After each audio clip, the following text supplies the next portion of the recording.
This computer. So I'd like to welcome everybody.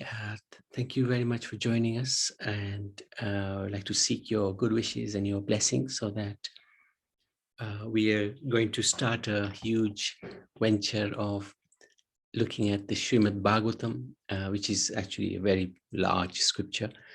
But before we do that, last week or the week before, we looked at the glories of the Srimad Bhagavatam. And last week, what did we look at last week? It was connected with the Bhagavatam. This week, we will look at the history of the Bhagavatam. How did the Bhagavatam come about? It's regarded to be the spotless Purana, one of the most important scriptures written. And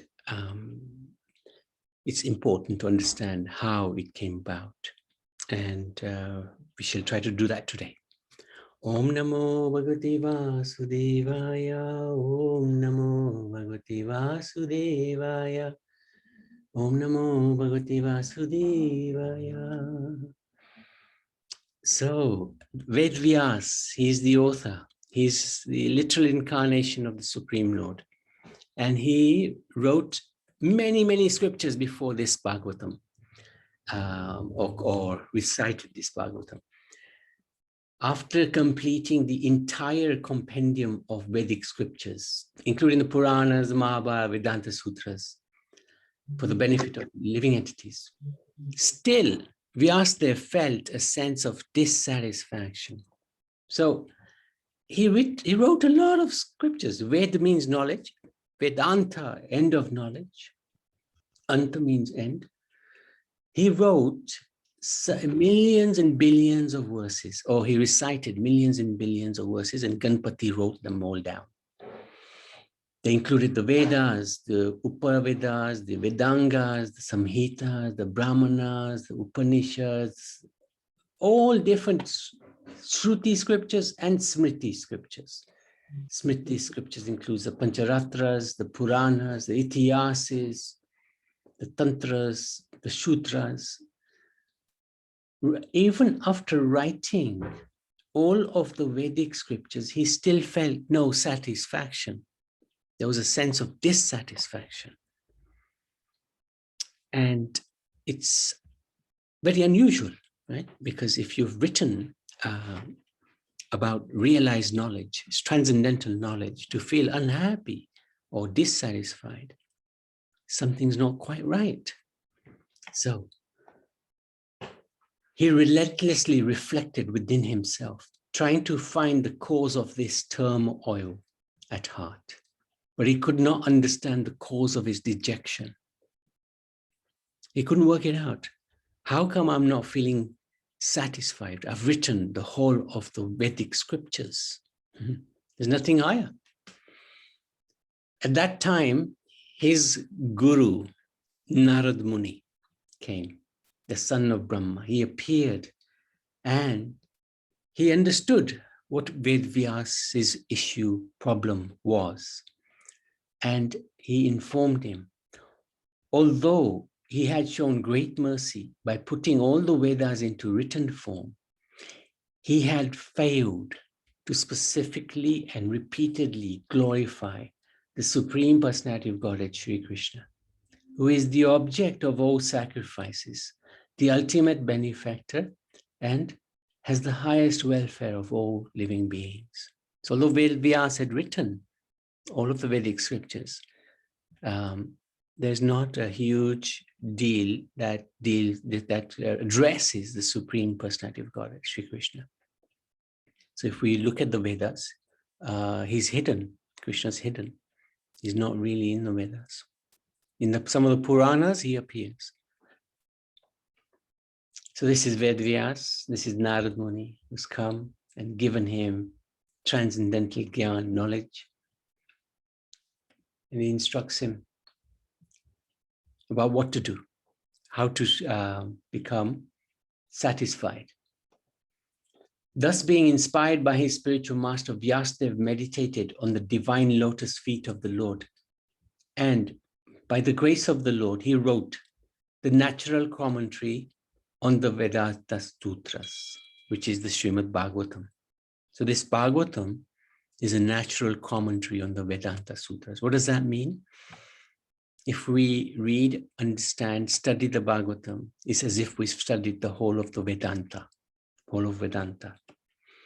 Increasingly, interestingly, Vedavyas is known as the literal incarnation of the Lord.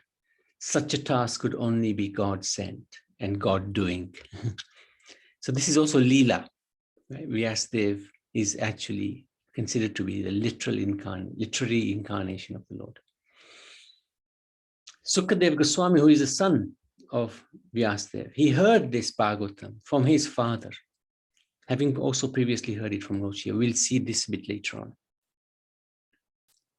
So there's Sukadeva Goswami, Vyasadev. Now, a bit more on the history of this particular Bhagavatam, because there are actually several Bhagavatams in previous ages. This one is the world's first Saptah, whole week discourse. There was a king. He was a son or grandson of Arjuna. He was the son of Abhimanyu. And he was a ruler of the whole world. He was a great ruler, a religious ruler, a Raj Rishi. And one day he was in the forest hunting. Being tired and thirsty, he came to the ashram of Shamika Rishi. Shamika Rishi, he was in deep meditation. So he didn't receive the king.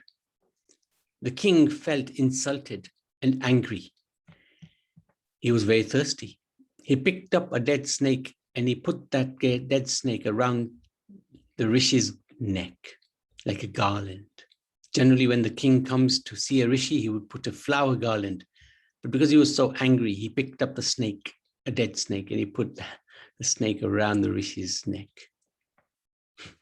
And he thanked him for his cold reception. The Rishi was in rapt meditation. He didn't even realize.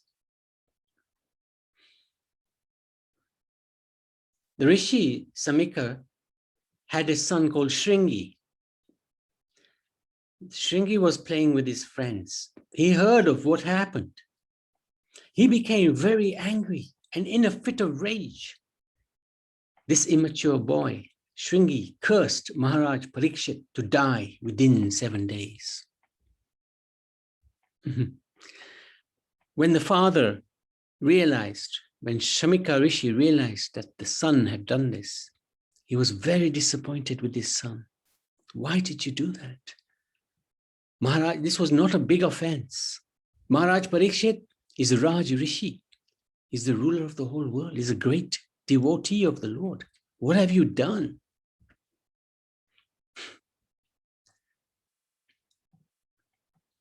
The king, he found out that this curse had been put on him. He could have counteracted it. Remember, he was protected in the womb of his mother by Sri Krishna himself. When Ashwatthama threw the Brahmastra, Krishna came and saved him in the womb of his mother. So this king, he was not incapable. He was very capable of doing anything. But he took this as a blessing. Okay, I'm to die in 7 days. Everybody is going to die within 7 days. We just don't know which of the 7 days we're going to die in. But everybody's going to die in one of these 7 days. But he was thinking, okay, I've been given notice. That's wonderful. I'll take advantage. The king, who was a great devotee of the Lord, took this as a benediction for him to perfect his life.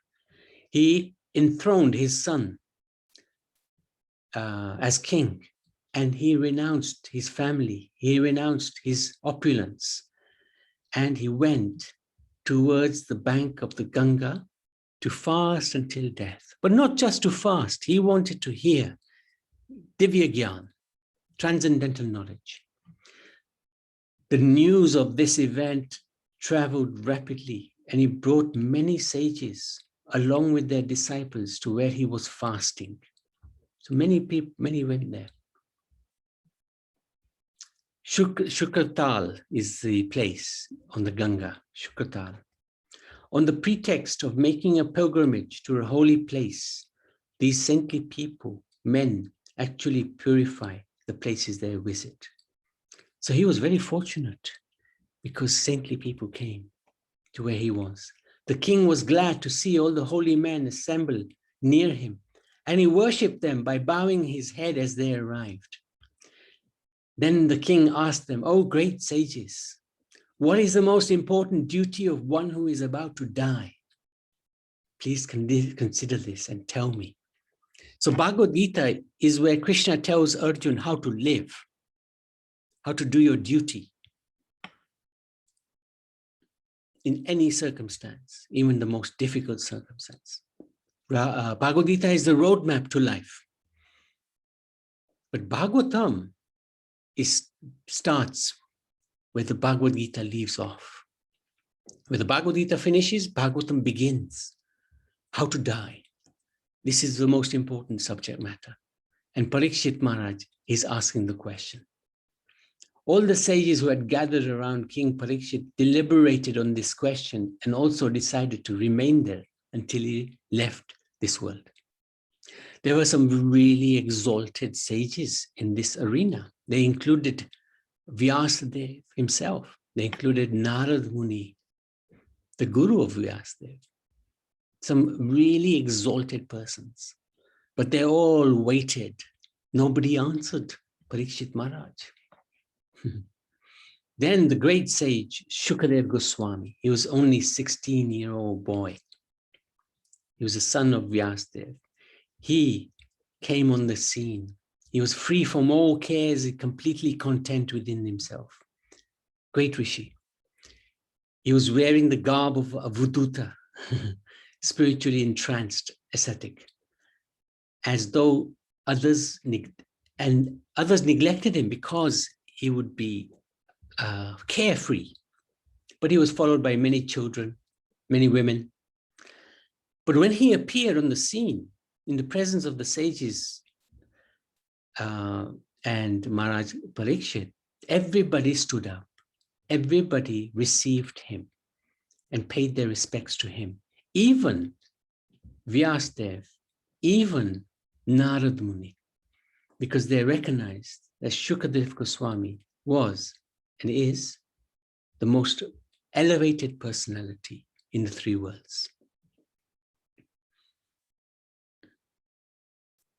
So this is Maharaj Parikshit. This is Shukadeva Goswami. His color was similar to that of Krishna, like a dark rain cloud, Shyam.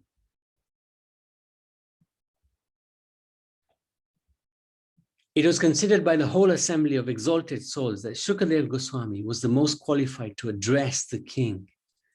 And he thus spoke the entire Srimad Bhagavatam to the king in 7 days. So he was given a seat, wonderful seat. And Maharaj Parikshit worshipped him. And he asked him the same question he put to the sages beforehand. And if you look at the arena of the sages, Vyasadeva is there, Narad Muni is there. Great, great sages from all over the universe, it is said, came at that very moment just to hear this transcendental conversation between two great souls. So who is this Sukadeva Goswami? We know he's the son of Vyas, but where does he come from? Who was he in his previous life? He's Paramahamsa, great sage, Mahabhagat devotee of the Lord. His intense love for Radha and Krishna is inconceivable. He is an incarnation of Srimati Radharani's favorite parrot in Golok Vrindavan, known as Leela Shukha, who sings the sweet glories of Krishna to Srimati Radharani for her pleasure. So he's very close to Srimati Radharani, and he constantly is singing the glories of Krishna, especially when she feels intense separation from her beloved Krishna. Sukha also used to take messages from her to Krishna. She's a really beloved devotee of Radha. When Srimati Radharani was about to leave this world 5,000 years ago, to go back to the spiritual world, she told her parrot, Shuka, you have to stay here. You've got something to do. You've got an important mission to fulfill. Shuka didn't want to stay without Radha. But Radha assured him that wherever the transcendental pastimes of the Supreme Lord are being narrated, you will not feel separation from me. Whenever you hear those pastimes, you will be with me. So Shuka, he would go out and search for a place where Hari Katha was going on. He would constantly be looking. One time he went to Kailash, place where Lord Shiva and Parvati reside. Wonderful, wonderful personalities.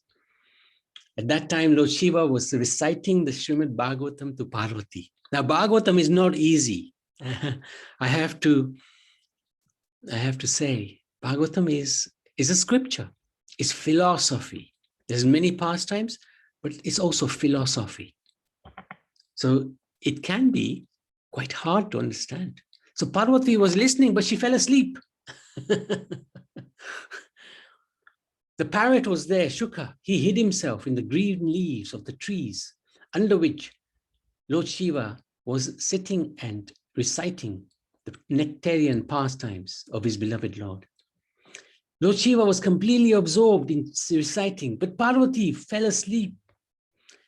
And sometimes Lord Shiva would ask, are you listening, Parvati? And the parrot would say, yes. Parvati was asleep. But the parrot would say, yes, in reply. So when the Bhagavatam was about to end, Parvati woke up. Lord Shiva wanted to know, did she like the recitation, the narration? And Parvati begged forgiveness from the Lord and admitted she'd gone off to sleep. What do you mean you were asleep? But you kept saying yes. Every time I asked you. Parvati said, no, that wasn't me. Lord Shiva realized that the yes was coming from the parrot sitting on the tree nearby. And this Bhagavatam is actually sacred. It's not to be heard by any ordinary person. So Lord Shiva, he picked up his trident and he chased the parrot, thinking that he was an ordinary parrot. And the parrot fled. Eventually the parrot, he took shelter in the ashram of Vedvyas in Badrinath. In fact, he hid in the wife, he went into the mouth of Vatika, the wife of Vyasdev. Now, Lord Shiva realized that as the parrot had heard the Bhagavatam, he was already liberated. So he couldn't be harmed by Lord Shiva anyway. So Lord Shiva left. The parrot remained in the womb of Vatika for 16 years. So she carried the parrot. She became pregnant. Vyasdev would plead with Shuka, please come out, but he wouldn't do it. He didn't want to come out because this world is so full of Maya. He did not want to be affected by Maya. Eventually, Vyasdev approached Lord Krishna, because this was the time when Krishna was present. And Lord Krishna came and he persuaded Shuka, you can come out. I promise you, Maya will not touch you. I will promise you that. So he took birth as Shukadev Goswami. Qualifications of Shukadev Goswami. Why is he qualified to recite this Bhagavatam?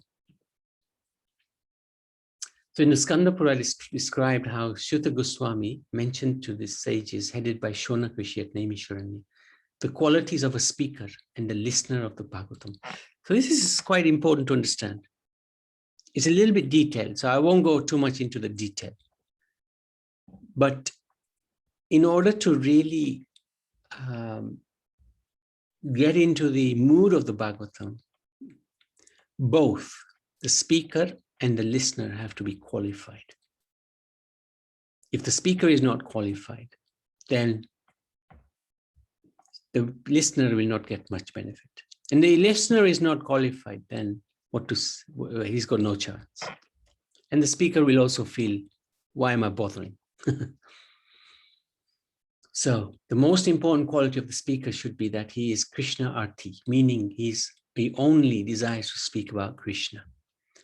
The only qualification of a listener is that he is also Krishna Arti, eager to hear about Krishna. So these two are very important qualifications. One, the speaker who wants to speak, and the hearer who wants to hear. When both these conditions are met, Krishna Katha does not remain a Katha, rather it becomes a powerful medium that enables both the listener and the speaker to enter into the divine pastimes of Krishna. Sometimes we have these paid reciters of the Bhagavatam. They're paid for 7 days or whatever it is.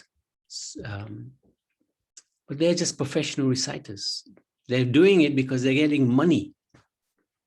That's the motivation. But actually, when you're giving class Bhagavatam, when you're giving spiritual knowledge, no money should be charged. This is my spiritual master's instruction. If money is charged, it is simply a business.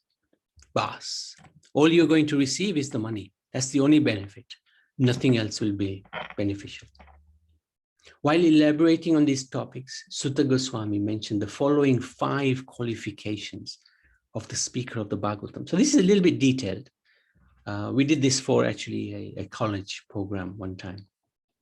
Anyway, 1, Bhagavan Mati, the mind of the reciter should always reside in the thoughts of Krishna and nothing else. If his mind is on money or getting followers or praise, or any other worldly topic, then the speaker is not qualified. Such a speaker will only waste the time and delude the minds of the listener to worldly topics under the pretext of telling Krishna Katha. That's number 1. Focus only on Krishna. Anapeksha means the speaker does not desire anything in return. I don't want anything. I'm just giving you gyan. After speaking on the topic of Krishna, he speaks for the joy of reciting the divine pastimes of the Lord. The joy itself makes him narrate the pastimes with intense fervor of devotion. He does not recite the Bhagavatam for material remuneration or to display his scholarly erudition. Shrudaya, meaning friendly to all. This quality is the nature of a true Vaishnava. He considers everybody his own, and he knows everyone has come from his beloved Sri Krishna. Therefore, Vaishnava considers everyone as his friend. With this feeling of oneness, he happily recites Krishna Katha everywhere he goes. Dineshu Sanu Kampoyam, extremely compassionate to the poor, lowly, those who are living in pitiable condition. Vaishnava will naturally be more compassionate because he considers everyone as part of his own family. He knows the easiest way to remove miseries from the life of others is to remind them of the eternal relationship with Krishna. The suffering of living beings cannot be immediately removed by narrating Krishna Katha. So the speaker is always eager, immediately removed by narrating Krishna Katha. So the speaker of Bhagavatam is always eager to talk about Krishna amongst the people. This is the most important topic. How can we be connected again with our beloved Father? We've gone away from him. It's our own fault. We need to re-establish that relationship and help others do it as well. Bahuda Bodhan Chatura. Speaker of the Bhagavatam should be expert in other Vedic scriptures and schools of philosophy. He should be well versed in Ramayana, Mahabharata, Narada Bhakti Sutras, and other Vaishnava literatures. So these are the 5 qualities that Sutta Goswami explained to the sages in Naimisharanya. And Shukadev Goswami fits into all of these categories perfectly. If the speaker has all the above qualities, he is respected by all the munis and saints. Whenever he recites Bhagavatam, his katha is definitely attended by Vaishnavas like Sukadev Goswami in subtle bodies. Also, we can talk about the listeners. What are the qualifications of those who are listening? Four categories. These are different types of birds. Chatak. This type of bird is very unique, eagerly waits for the Swati constellation. And it only drinks the raindrops that fall during this constellation. The devotees of this category are always eager to hear Krishna Katha. They're eager and thirsty to hear only and only about their beloved Lord Krishna's nectarian pastimes. They would prefer dying remembering Krishna's name than hearing mundane topics. Very special type of bird. He doesn't drink ordinary water. He just drinks this special type of raindrop which comes during the Swati constellation. So this is the point about the Vaishnavas, the devotees who are completely fixed in their consciousness of Krishna. They are very particular at listening to that. Hansa the swan. The swan is gifted with the ability to separate milk mixed in water. This quality signifies that it can separate the essence from the non-essence in a mixture. Devotees of this category know how to focus on Krishna Katha. They listen to the Krishna Katha with rapt attention, avoiding worldly talks and getting involved in chanting with rigorous intensity, and gets involved in chanting and lives his life only to serve and please Krishna. Then there's the Sukha, who listens. He has a quality of learning words, repeating them in a very sweet voice. They listen to the Katha. Devotees who are in this category listen very carefully, and he tells it to somebody else. He repeats the Katha as it is, without any adulteration. This is so important. Often we know commentators will put their own interpretation on the Bhagavad Gita or the Bhagavatam. What is the use of that? We should repeat it as it is by the previous acharyas. His recitation is filled with the sweetness of the joy that he feels by thinking of Krishna. Sukadev Goswami is named thus, Sukha Dev, as he sung the Bhagavatam in the manner he received it. And then the fourth type, Sukadev Goswami actually heard the Bhagavatam 4 times. He heard it from Shiva, he heard it from Vyasdev, he also heard it from Agastya Rishi, and he heard it from Narad Muni and Maharishi Devala. And then the fourth type of category of devotee, the fish, cannot survive without water. It cannot survive in muddy water either. Devotees in this category, they love to hear Krishna Katha so much that he feels he will lose his life energy if he doesn't get to hear about Krishna. Similarly, if a devotee in this category is put in a company of materialists, he feels suffocated like the fish in muddy water. It becomes difficult for him to deal with worldly talks and worldly people. He only prefers to associate with other like-minded devotees of Krishna who support his pure mind to always swim in the nectarian ocean of Krishna Katha. So in summary, these 4, 1, the Chattaka bird, he hankers for Krishna Katha. The Hansa, he takes the essence of Krishna Katha. The Sukha, very attentive, repeats it as it is. And then the fish, who loves Krishna Katha. So if we fall into any of these categories, or all of them, our life is successful, guaranteed. There are 4 other types of listeners, and these are the categories we don't really want to be in. The Vrika, which is the wolf. They're not so interested in spiritual topics. They come late to the Katha. They go through crowds, sit in the front, talk unnecessarily, sometimes argue and create nuisance throughout the Katha. We've been there, right? We know, we can recognize this. Then there's the Burunda bird. This kind of bird lives in the Himalaya, listens to the topics discussed among the sages. It goes and preaches these topics to others, but doesn't practice anything for himself. Yes, I can preach, but I will do any nonsense I want. These kinds of listeners talk on spiritual topics as if they know everything, but they never indulge in spiritual practice. And then there's the Vrishabha, or the bull. These listeners, they care only for the prasad. They come to eat. They do not want to hear anything on spiritual topics. They come with the family and friends to enjoy the food. Food is what matters. And then the Unstra, or camel. The camel has a habit of chewing leaves with thorns. It relishes the taste of blood while chewing this way.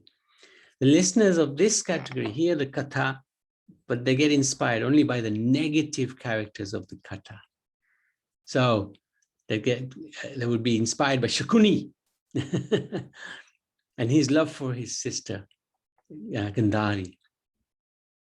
Or they simply want to hear the Krishna's rasa dance in a perverted way. So these are 4 categories we want to avoid. We don't want to be late.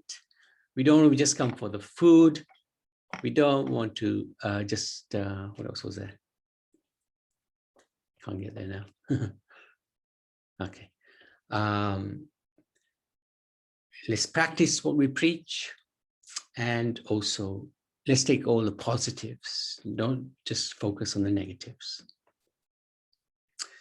So that's the history, in essence, why Sukadeva Goswami is so qualified. There's a little bits and pieces I just wanted to also add. Bhagavatam is the topmost script, but Radharani's name is not in the Bhagavatam. This is extraordinary. Radha Krishna. How can that be? How can that be? It is explained that when Sukadeva Goswami was speaking Bhagavatam to Parikshit Maharaj, the king had only 7 days to live. Sukadeva knew if he spoke of Radha, even once uttering her name, he would go into trance, samadhi for months, remembering his eternal loving service to Radhika, and wouldn't be able to complete the narration. So this is one of the reasons why Radha's name doesn't appear. Now Radha is the same as Bhakti Devi. Bhakti means devotional service. And Bhagavatam is all about devotional service. So actually Radharani's name is right throughout the Bhagavatam, because Bhagavatam talks constantly about Bhakti. So Bhakti Devi is in the Bhagavatam. But he didn't take the name of Radha. For this reason, he didn't speak about Radha directly, although he did mention the word Aradhana, Aradhita, and Gopi, indicating her name. Vishwanath Chakravarti Thakur, one of the previous acharyas, he explains that the word Aradhita refers to Srimati Radharani. Among the great sages gathered was the esteemed Sutta Goswami, who sometimes later re-narrates the entire treatise to a group of sages assembled at the forest of Naimisharanya, headed by Shonak Rishi. All the sages of Naimisharanya came together to perform sacrifices for the well-being of mankind. After 1,000 years of sacrifice, they became frustrated and took shelter of Sutta Goswami, who thus nurtured their devotion. So this is when the Bhagavatam was spoken again. There are several other conversations within the Bhagavatam between Maitri Rishi and Vidur, Kapil and his mother Devati, etc., which add to the richness of the knowledge and vision given by the Bhagavatam, although it can get confusing. So it needs careful attention. There were many other times when the Bhagavatam has been spoken. Bhagavatam itself tells us this. The original Bhagavatam was spoken by Lord Vishnu to Brahma in just 4 verses, called the Chatu Sloki. And that's in the 2nd canto. A summary of these, the other events are as follows. So these are different times when Bhagavatam was spoken. Sutta Goswami to Shonak Rishi and the sages, we just mentioned those. Sorry, Sutta Goswami. Yeah. Sukadeva Goswami spoke it to Parikshit Maharaj. Narad spoke it to Vyas. Brahma spoke it to Narad. Vishnu spoke it to Brahma, Chatusloki. Krishna spoke it to Brahma. And that is, all the references are here, different times when Bhagavatam was spoken. Maitreya Rishi also spoke it to Vidur, and Lord Krishna spoke it to Uddhav. So this is the history of the Bhagavatam, which I wanted to share with the devotees. I hope that you found that useful. I always find it very, very useful, because if we know the importance of the scripture, we'll pay more attention to it. And there is no scripture which is more important than the Srimad Bhagavatam. It is revolutionary in terms of its giving of the divine knowledge, and it can revolutionize our hearts. And I would recommend, it's going to take some time to go through the Bhagavatam, especially we're only doing it once a week, and we will try to do it chapter by chapter, and with the kind blessings of Shruti and Puna Mataji, we will recite all of the verses in Sanskrit. So this is something which I've always dreamed about, but actually that dream hopefully is going to come into reality. So I wanted to ask devotees, any comments, any questions that you have?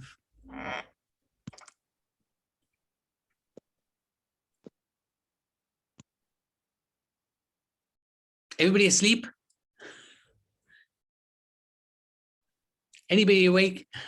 Everybody's awake. It was very interesting. Thank you so much.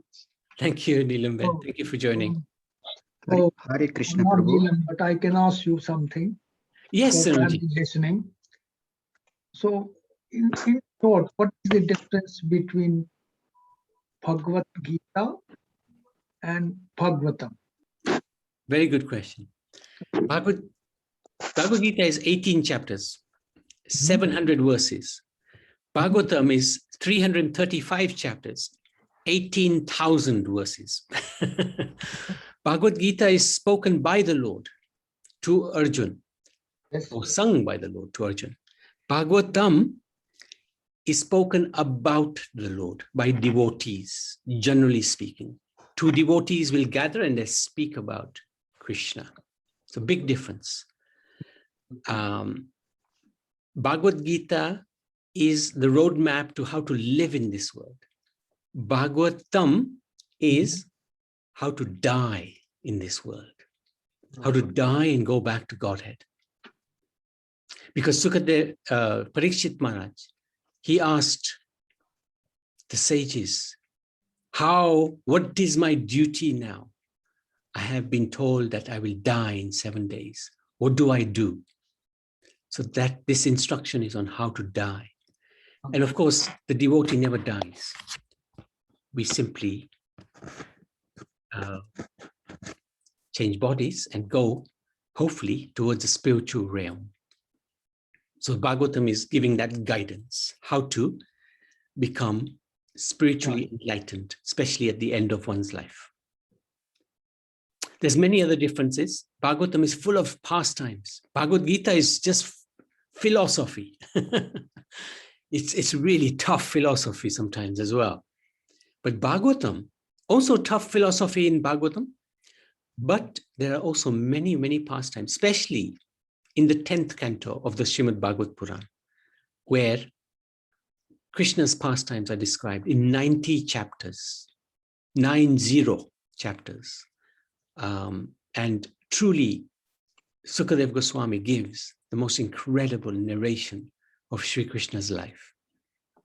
And by the Lord's mercy, we actually have reached the 10th canto when we do our afternoon sessions. So hopefully next week, we're going to start on the 10th canto. But it's recommended to read throughout from the 1st to the 9th canto first, and then enter the 10th canto.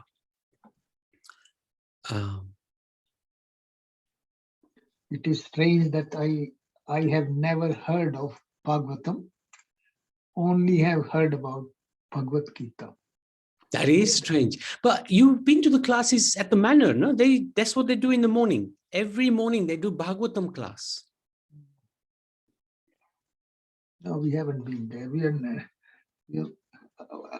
Myself is not really religious. That's why. No, you are. Don't tell me that.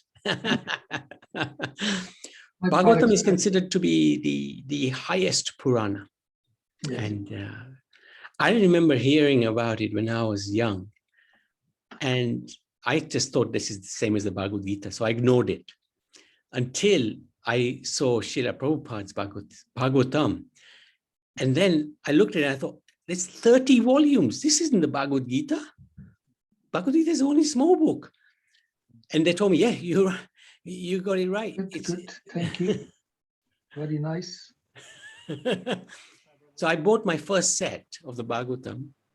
It must be about 37 years ago, 38 years ago. And when it came into my home, I spent all night just looking through every single book and all the different pictures in those books. Beautiful. All night. It was such an amazing event in my life.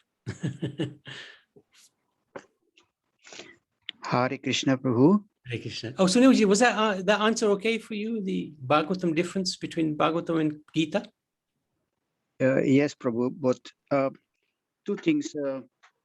I couldn't see the presentation on my screen. I will share it. Okay. For 2 days, 3 days, some problem. I don't know where Sure. is the problem.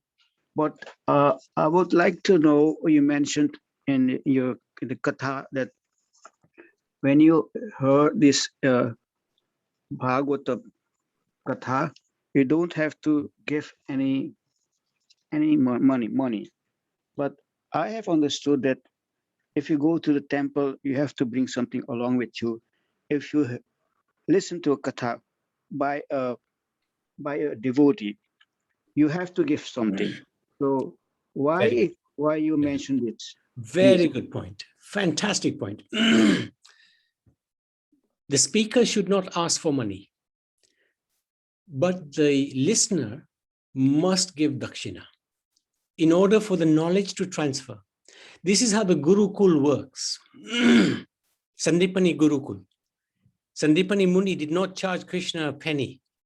But at the end of the learning, Krishna asked, I have to give you Guru Dakshina. What can I give you? If we charge for spiritual knowledge, it's simply a business. All you're doing is earning money. But the whole idea of spiritual knowledge is to give it free. So if anybody charges for spiritual knowledge, my spiritual master said this, they're simply doing a business. That's all it is. That's all it is. It's a business. But, so the speaker will not expect anything. If he's expecting anything, then there's a fault in the thought process of the speaker, and he will not be able to transmit the knowledge. The listener, however, according to his heart, he should give as much as he can.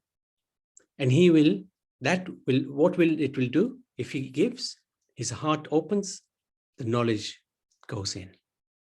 And that knowledge will become integral part of his life. If the listener doesn't give anything, then he will not benefit.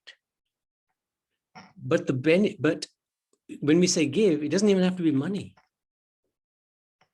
Simply giving your good wishes. I would demand from you all your good wishes. Actually, I can't demand. I would beg for your good wishes. Your good wishes are the most important thing to me. Nothing else matters. If I have the good wishes of the devotees, what can possibly go wrong? Even Krishna cannot challenge the good wishes of a devotee. So I beg for you. You don't have to ask, Shruti. Sorry? You don't even have to ask. Thank you, Shruti. Oh, no. It's all Krishna's mercy. For sure. For sure.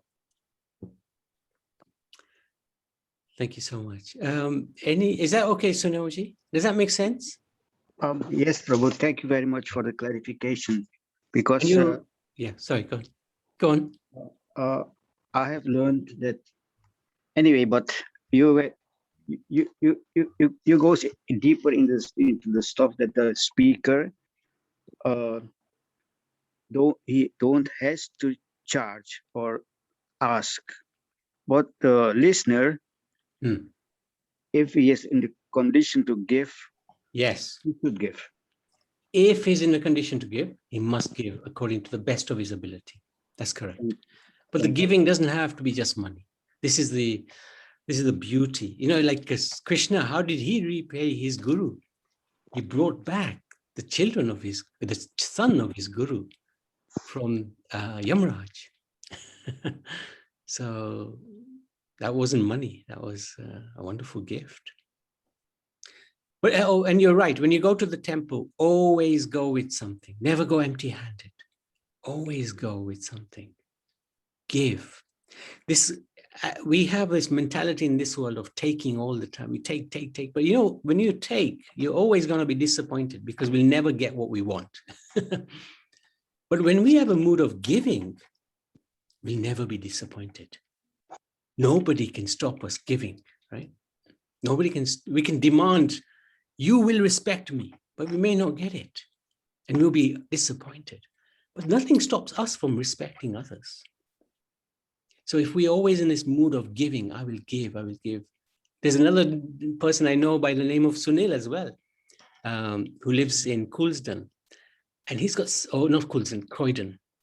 He's got such a generous heart. Every time I meet him, practically speaking, he's just donating something.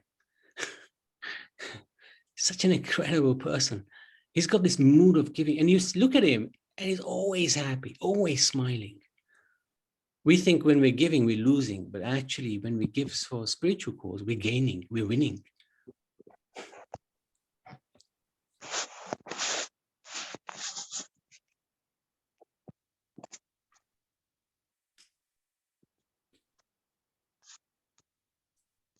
Anybody else? Kaushalya? Sorry, I want to ask you something. Yes, sure.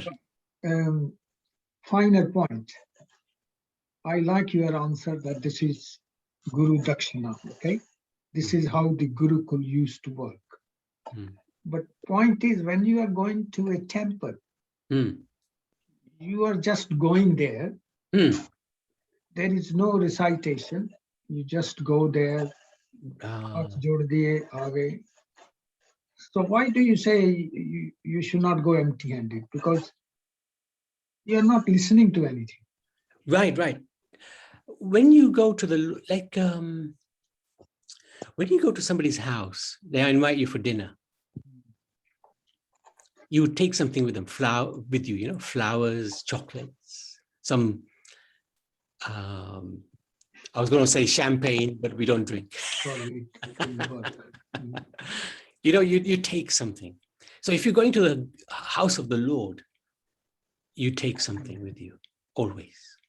But there's a second part of this answer. When you go to a temple, you never go and simply take darshan and leave. You have to seek out a devotee and ask a question, get some gyan. Otherwise, it's just like a tourist. I'll go and visit and come back. The whole idea of temples is the gyan, the giving of the gyan. The darshan is supplementary. The giving of the gyan is the purpose of the temple. I know so many temples,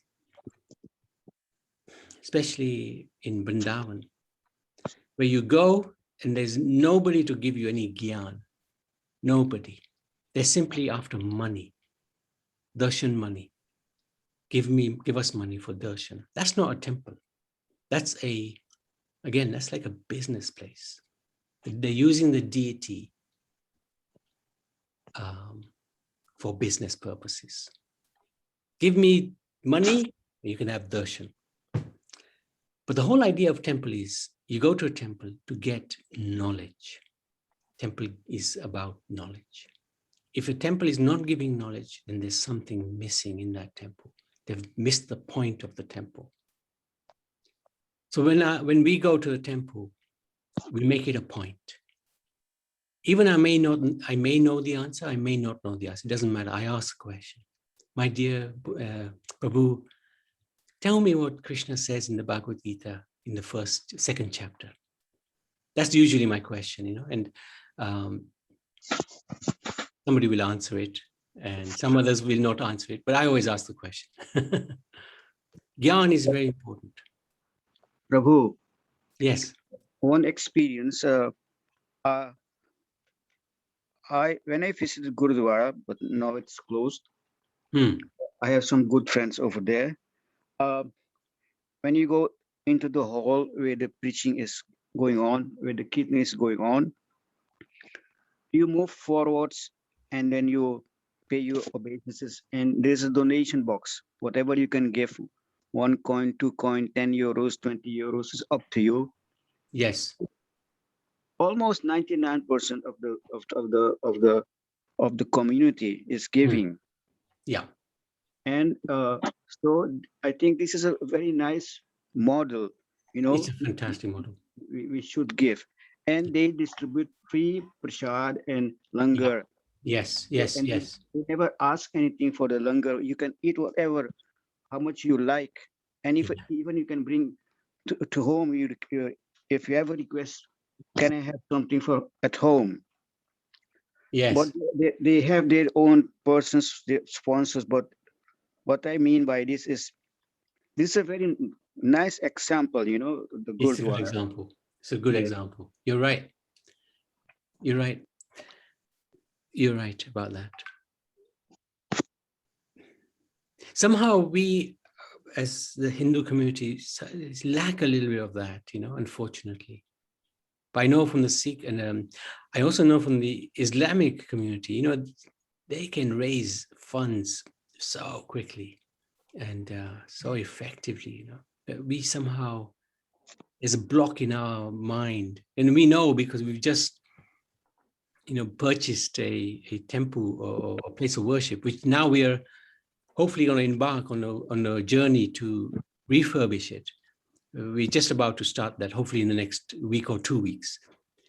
And we will again, try to request people, please donate. But I know it's going to be tough. But what to do? Krishna wants to give us those tests. I'm happy to take it on.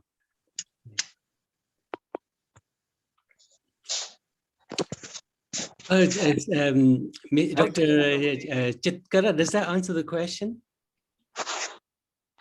You answered the questions.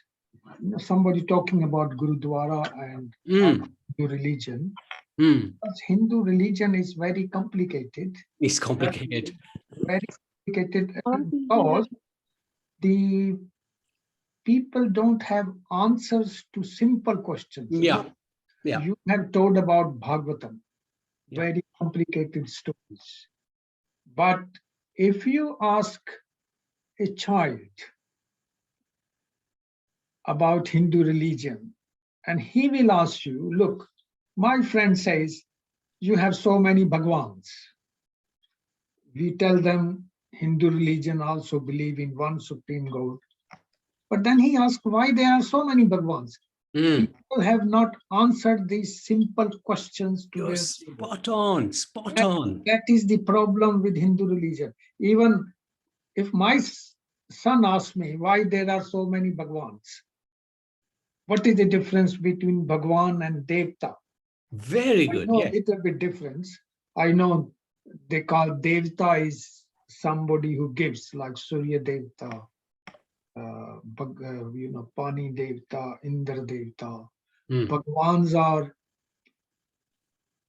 Bhagwans in English is called Lord. So there is a confusion. Yeah, so people are confused about Hindu religion. And very, very true. And, we go to a lot of schools. In fact, I went to a school this week, and one of them said, one of the students said, he was only a 10-year-old. He said, how come there's so many gods in Hinduism? I said, actually, there's only one God. But he can have many different names. He can have many different forms. but there's only one God. He can expand himself. And that one God has some incredible servants who help him govern the universe. Just like the Queen appoints a prime minister who appoints a cabinet to govern the country. The Lord also appoints a creator of this world who then appoints governors of the universe. And those governors are called devatas. They're not ordinary personalities.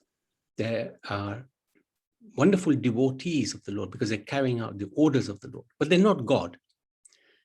And that one God, having many names like Allah, right? Jehovah, Christ, Krishna, Rama, one God, we're all worshiping the same one God.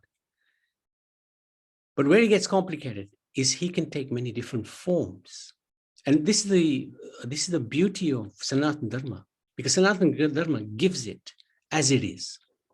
At least definitely in the Bhagavatam, it explains how that one Supreme Lord can expand himself unlimitedly, so much that we can, just like there's waves in the ocean, we can't count how many waves there are. We can't count how many incarnations and avatars of the Lord there are. And we'll see that in the Bhagavatam as we're going through in Canto 3. It's described how many avatars there are. Unlimited. It's not das avatar. It's billions of avatars. But this is where it also gets confusing at the same time. But that's the nature of spiritual life, you know. But we should make it clear that in the Bhagavad Gita, it's explained. There's only one God. He can take many forms. He has many names. Don't get too confused. The Lord is also not just male. Also, there's a female aspect. The internal, as we were discussing this afternoon, the internal potency of the Lord is Srimati Radharani. And she is so powerful, she can control the Supreme Lord himself. So the Supreme Lord has a controller. So it does get confusing. It can get confusing. I understand what you are saying, but it is still confusing. Somebody asked me if Shiva was a great god, why he did not recognize his son? He cut his head. So how can he be a lord? Yeah. But also people ask. Yeah, they do. I mean, Krishna, how did he get tied up by his own mother? He's the Supreme Lord. Actually, this is Leela. This is pastimes. These are special Leelas. Especially in the case of how will you answer this question that Shiva, the great Lord, did not recognize his son? He cut him off. How can he be a Lord then? Yeah, well, the thing is, if I can tell you the position of Shiva according to the Bhagavatam, yeah, and this sometimes goes against the grain of Sanatana Dharma, and many people will say, hey, that's not right.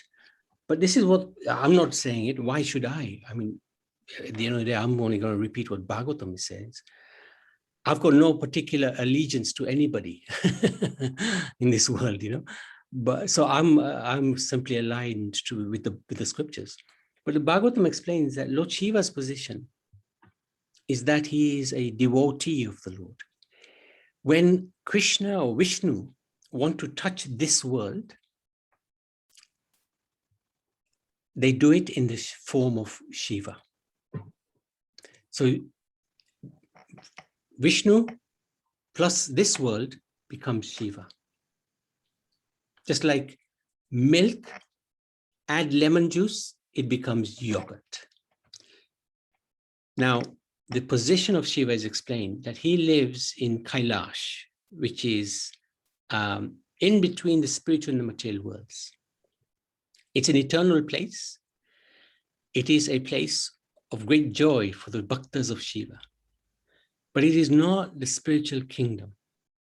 It is not, he is regarded to be a greatest Vaishnav devotee of the Lord. If you look at Shiva, he's always meditating. Who's he meditating on? Shankarasham. This is how it's described in the scriptures. Yes, which means Shivji is not a Lord. That's what you mean? He's not the supreme Lord, but The at Lord. the same time, he is Okay, higher. Okay, Ram is the Supreme Lord, is he? Yes, yes, How could he send his wife? yes, yes. Why did he cry when she was kidnapped?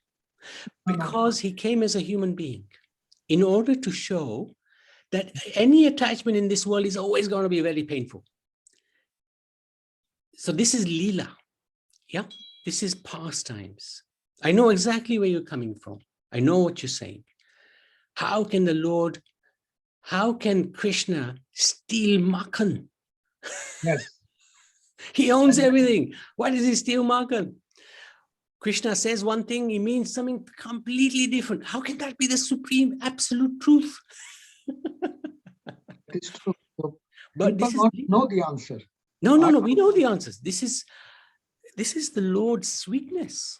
This is the Lord's sweetness.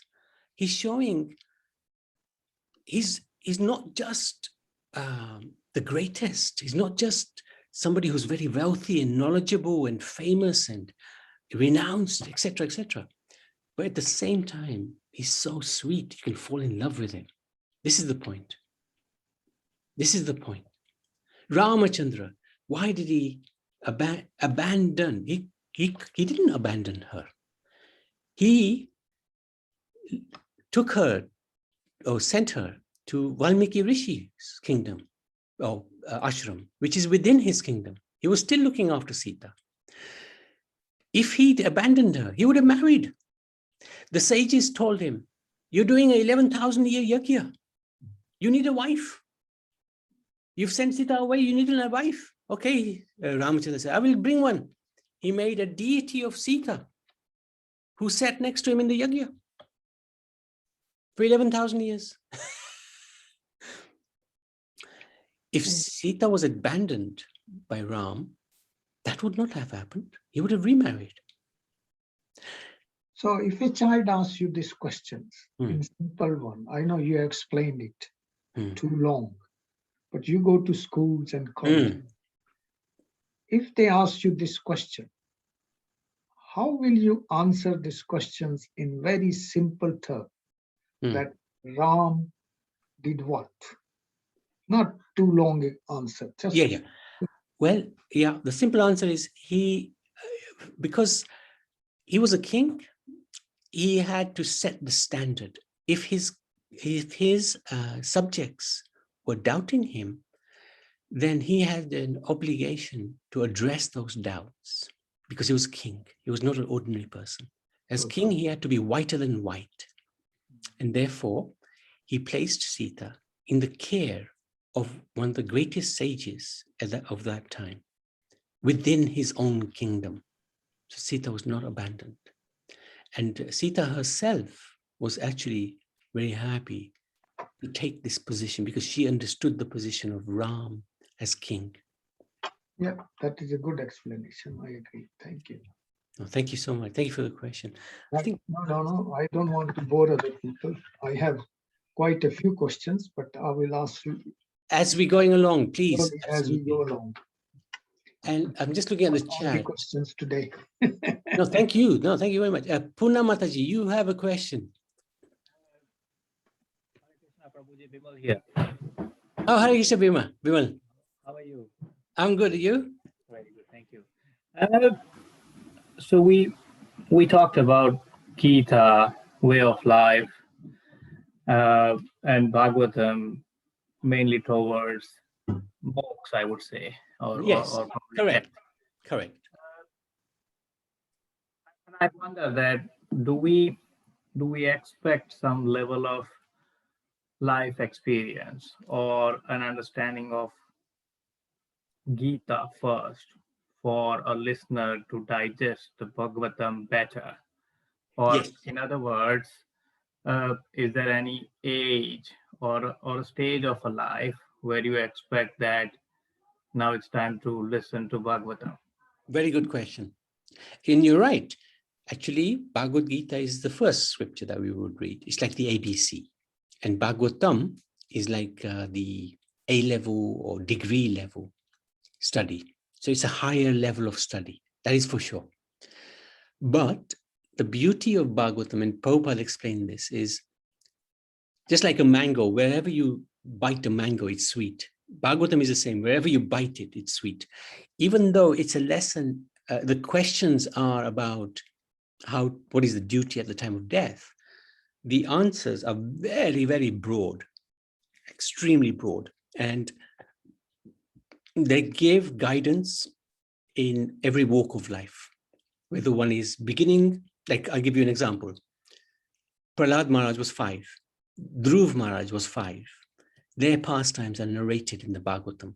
Children can very easily relate to these pastimes. So in one sense, you're right.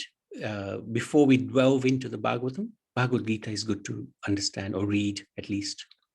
But it's not that it's mandatory. Bhagavatam in itself is enough.